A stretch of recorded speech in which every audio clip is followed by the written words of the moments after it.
হলে চৰকাৰে আমাৰ দাবীটো মানি ল'ব লাগিব। চৰকাৰে আমাক শান্তিপূৰ্ণভাৱে পুনৰ সংস্থাপন দিব নালাগিব, নহ'লে আমি মিয়া সাহিত্য শাসনৰ দাবী উঠাম আৰু মিয়ালেণ্ড বুলিও দাবী কৰিম। আমি বড়ো মানুহে যদি 1932 পৰা বড়ো আন্দোলন কৰি 35 লাখ মানুহে বড়োলেণ্ড দাবী কৰিব পাৰে, তেনেহ'লে 1,40,00,000 মিয়া মানুহে মিয়ালেণ্ডো দাবী কৰিব পাৰে।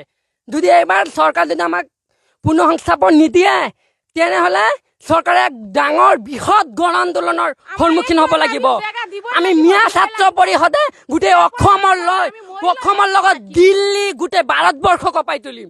জমি ওলমাই হিনৰ লগত লৈ আমচু নেমচু যিমান সংগঠন আছে আমি সকলোৱে মিয়াই মিলি সকলো দিল্লী অসম সকলো কঁপাই তুলিম। হিমন্ত বিশ্ব শৰ্মাক চিটৰ পৰা চুচুৰিয়াই নমাম।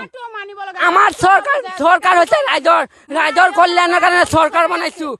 বিদ্যাপুৰ টাউনখন এনে গঠন হোৱা নাইতো। 50 বছৰত এখন সভ্যতা গঠন হৈছে। আমি 2000 বছৰ আগৰ সভ্যতা পঢ়ি আছোঁ। এখন সভ্যতা গঠন কৰিবলৈ, এখন বাণিজ্য কেন্দ্ৰ গঠন কৰিবলৈ হ'লে কিমান হাজাৰ বছৰ লাগে, কিমান হেৰি লাগে। আৰু এইফালে 10 কিলোমিটাৰৰ পৰা লৈ উৰিয়ামগাঁও ডেংমাই সীমান্তৰ দলঙৰ পৰা লৈ এইফালে 10 কিলোমিটাৰ সেই গোটেইখিনি বনাঞ্চল হয়।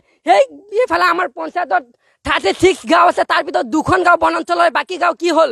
বাকী গাঁও বনাঞ্চল নহয় নেকি? তাত আদিবাসী বড়ো মানুহ থাকে নেকি? থাকে বুলি তাত হেৰি নহয় নেকি? নাই কৰা সকলোকে উচ্ছেদ কৰিব লাগে, সকলোকে পুনৰ সংস্থাপন দিব লাগে। নিদিয়ে।